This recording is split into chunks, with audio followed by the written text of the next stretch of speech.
Konnichiwa, hello and welcome. This is Roy at Nichizolo90, and today I will be reviewing yet another super cool, really awesome figure, and that is the S.H.MonsterArts Gamera 3, the Revenge of Iris Gamera 1999 figure.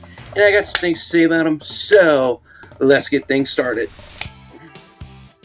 And now, here we have the S.H.MonsterArts Gamera 3, the Revenge of Iris Gamera 1999 figure right here before us, and all of his way too turtly for the Turtle Club giant kaiju glory. As you can see, this is a well-sculpted, well-detailed figure sculpted by the world-famous S.H.MonsterArts sculptor himself, the man, the myth, the legend. We all know him by name, Yuji Sakai, of course. As we can see, this figure has very sharp, movie-accurate detail and some pretty good top-notch articulation.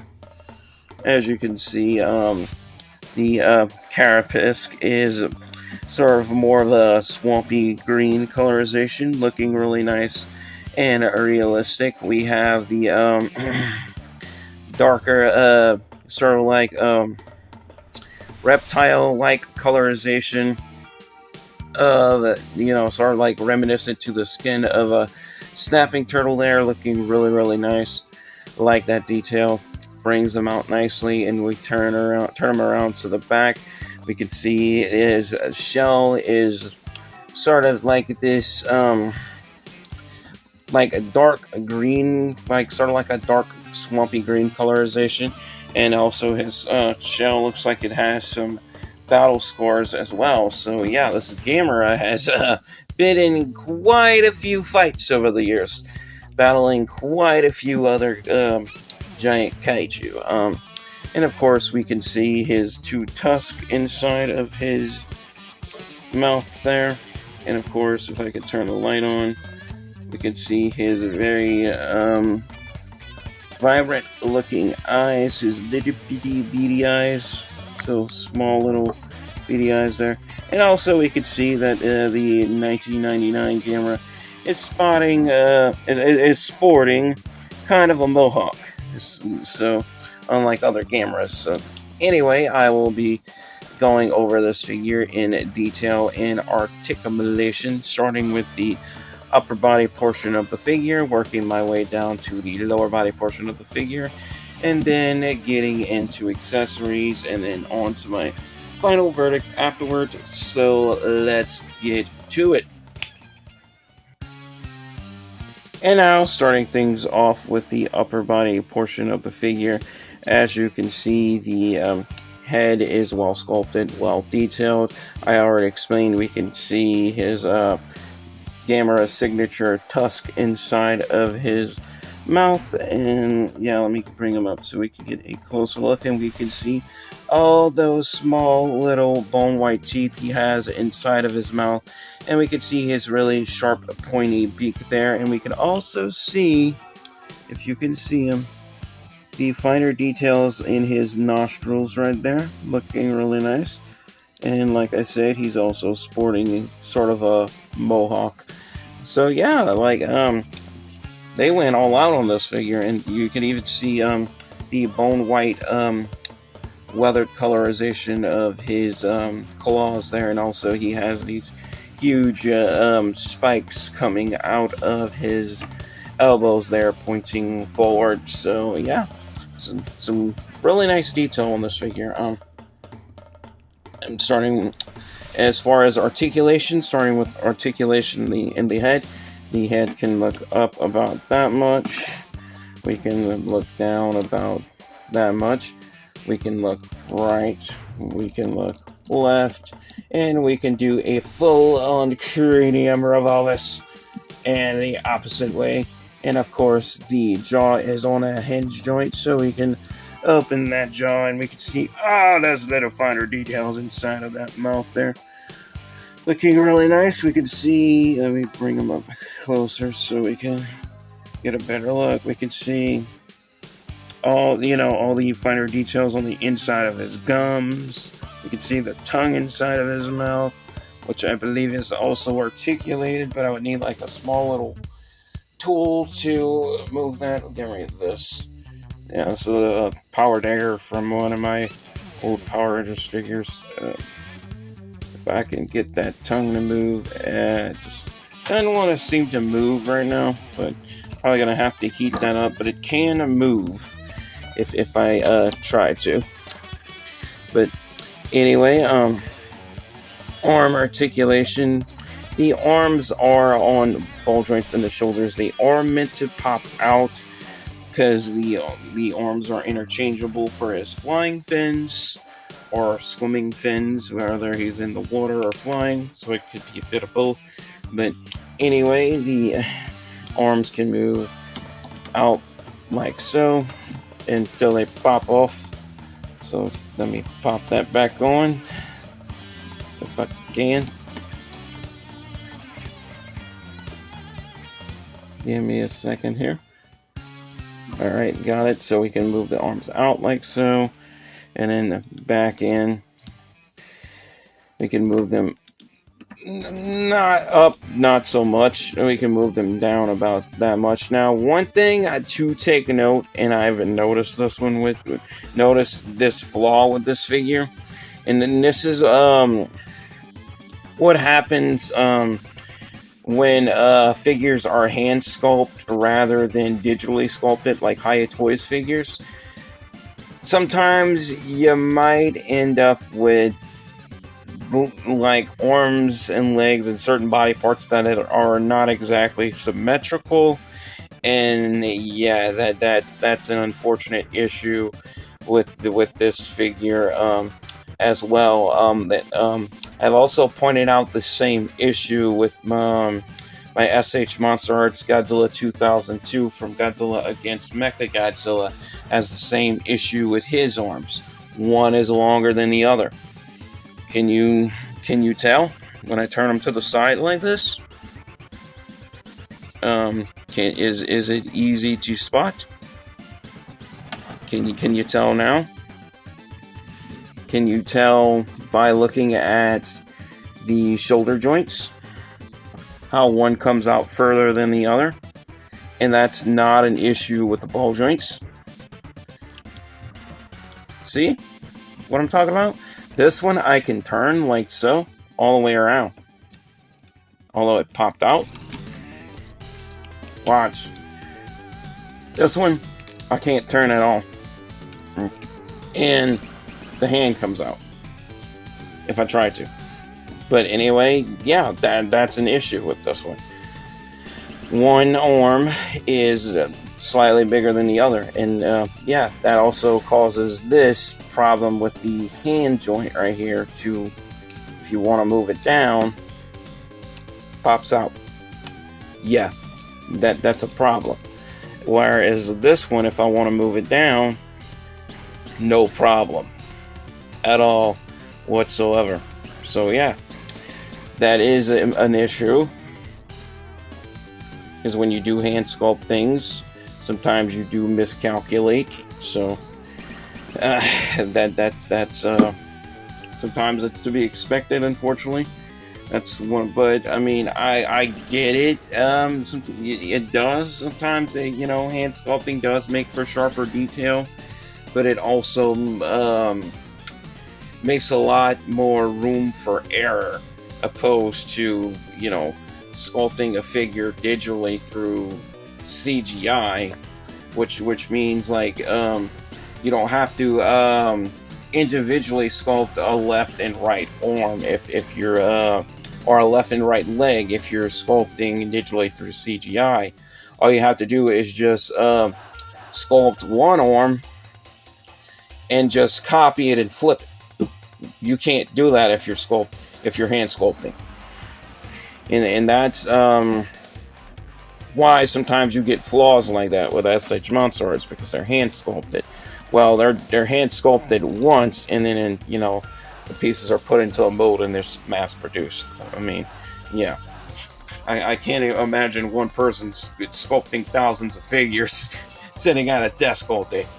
No, that's just not a logical way of thinking. But anyway, yeah, that's there's a flaw in the arms, but it's still good overall. But anyway, with that said, now it is time to take a look at the lower body portion of the figure and getting into those legs and the knees and the feet and the tail and all that good stuff. So let's get right on to it. And now taking a look at the lower body portion of the figure. As you can see, the hips and the legs and the feet are well sculpted, as well as the tail, and also the tail is removable to put him in his flying form, which I will demonstrate very soon, later in this video, after I'm done with the lower body portion. Of course, articulation wise, the legs can, the hips really don't move all that much unless like you want to take them out, but they can like move forward somewhat and then back. As you can see, we do have we only have a single, what appears to be no, it's a double joint. So we do have a double joint hinge in the knee, so we can bend that knee back like so. And also we see this huge bony spike coming out of his ankle there. Same is true with the other side. So we do have a double joint knee. Also we do have that same bony spike coming out of his ankle. And yeah, if you take a closer look, closer look at the ankle spikes as well. The left ankle spike does look slightly larger than the left. Or, I mean, this one right here looks a little bit bigger than this one. Or is it, I don't know, could be my eyes fooling me. But to me, it looks like one is slightly larger than the other.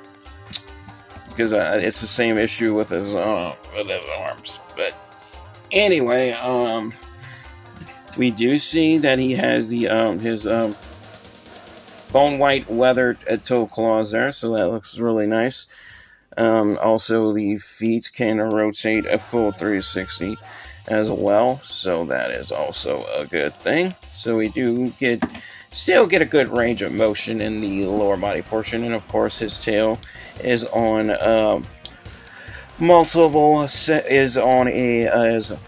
his tail is comprised of multiple different ball joint segments, so we do get a good range of motion in the tail as well. So we can curve the tail that far that way, we can curve the tail that far the opposite way, we can move it down, we can move it up, and it's also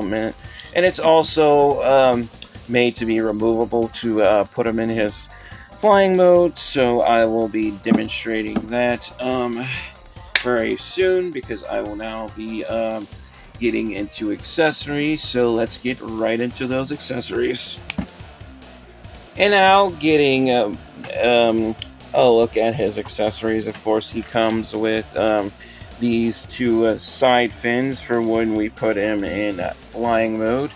He comes with this huge extended tail piece for when we put him in flying mode, because this part on the front of his shell does come off.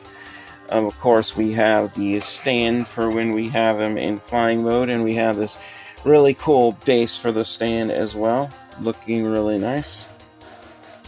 Looking like some fiery energy right there. Really cool. Of course, we have this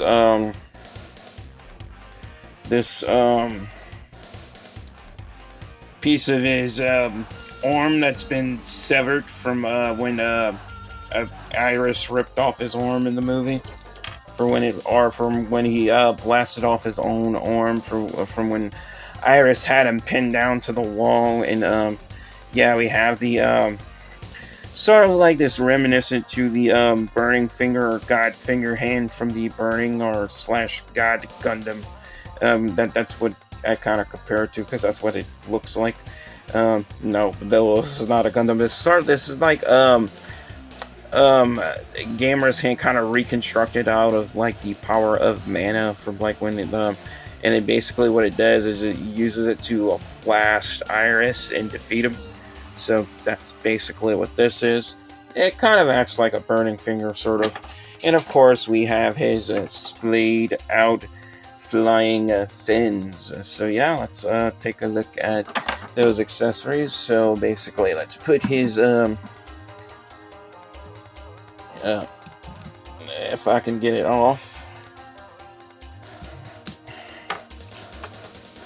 Let's put his if it goes in. Yeah, alright, I got it. Alright. Let's put his burning finger hand in. So yeah, erupting burning finger! No, he's not Dumbo. Gosh, you. I'm just playing. But anyway, I know that's what it looks like, but it's not. And of course, we have his ripped off arm.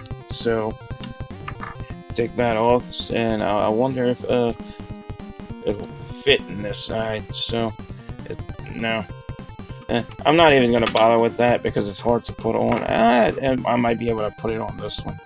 This is the side that's actually supposed to go on. Yeah, it's just gonna come off. I'm not gonna bother with that. So yeah, let me grab. Oh boy, let me grab his pieces. The back one, because to apply this piece, I'm gonna have to probably hit it with some heat and use my hair dryer, and just I just don't have time to do that right now. So putting them back together. All right. Although I'm gonna be taking these hands on these arms off again anyway, so yeah. But yeah, that's his these how the arm accessories look on him. Except this one, this is gonna this one's kind of difficult, so I'm not gonna bother with that one right now. But anyway, let's prepare his stand. To put them in flying modes, first thing I want to do is grab the base for the stand and then plug this piece right on in there. So we want to grab that piece, put it this way. Of course, we do have this flat piece as well for when he's just or I think that's for my other Gamera. I don't know. Yeah, I think this goes for, I don't know how they got mixed in, but I think that's for my, Gamera Rebirth figure. I don't know how that got mixed up in there, but anyway, what you want to do is, want to start by removing the arms. So, remove the arms, like so, and then grab his, flying fin arms, pop them in, grab the other, just like so, and then what we want to do, and I got to be careful here. He has these two little bitty small shell pieces on his carapace that have to come off. So what I want to do is just take my nail and just wedge it in there and get this off. And yeah, do be careful not to lose these. And oh boy,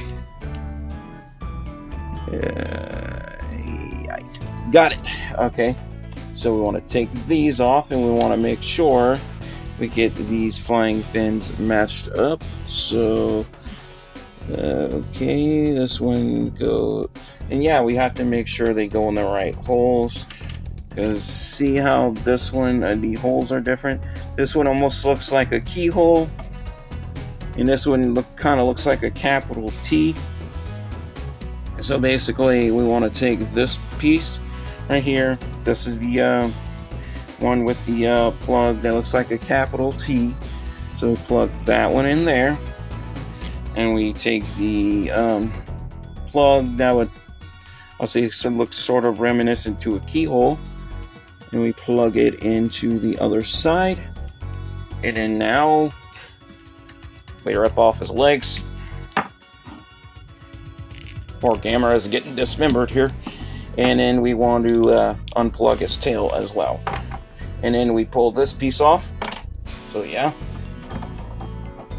And then we put this flying tail on. So let's attach that like so. Make sure you get those. I'll take it off just to demonstrate. You want to make sure you get these small little peg pieces lined up with these small sockets, so you get a good tight fit. So yeah, you want to have a good tight firm fit when you get that on there. And then what you do is you just you place them on a stand like so in flying mode. Yeah, this is definitely for my Gamera Rebirth figure. I don't know how that got in that bag, but anyway, yeah, there he is in his flying mode. Give you guys a good full 360 view of this. This looks really nice. Yeah, I think this would also display really well like this as well. But I mean, I prefer to have him in his normal mode. But I mean, this would also make for a really good display piece. Or if I decide to do stop motion and just have them, flying like that, that would be cool. And also, I don't know, I've been kind of thinking about this if it works, but it would be kind of hard to do. If I have Godzilla and Gamera team up to fight another monster, I think it would be cool, and let me get them. I'm gonna have to bring up my camera to give you guys kind of sort of an idea. If it works, it probably wouldn't, but I think it would make for a good scene if I take Godzilla. Hold up. Let me bring up my camera for a second. Okay, guys. I got my camera raised up so to give you guys a good view of an idea I have. Like I would say, if I have Godzilla and Gamera team up to fight another monster, say like King Ghidorah or something, or like another kaiju. Or to fight a greater threat. I think a cool thing would be to sort of have Godzilla climb, standing on his back, climbing on Gamera's back, and sort of surfing on him, like so. And then have Gamera shooting his fireballs at the enemy kaiju, and Godzilla using his heat ray at the same time. Or better yet, another cool idea that would also work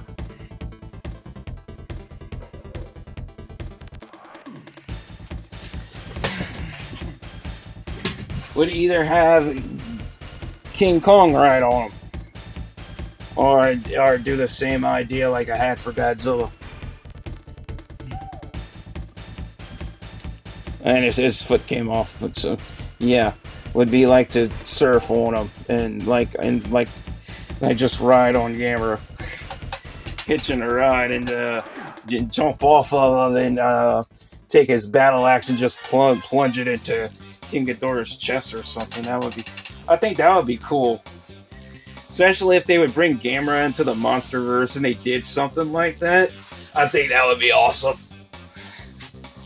But anyway, yeah, that pretty much concludes it for this review. I will now be getting into my final verdict and giving you guys my final thoughts and opinions and giving this figure a final score based on detail, articulation, and playability. So let's get to it. And now for my final verdict on the S.H.MonsterArts Gamera 3, the Revenge of Iris Gamera 1999 figure here. If I have to give this one a final score based on detail, articulation, and playability, I have to give them a drum roll, please. A well-deserved, fair but square 4.5 stars. Why? Why am I taking points off of this figure?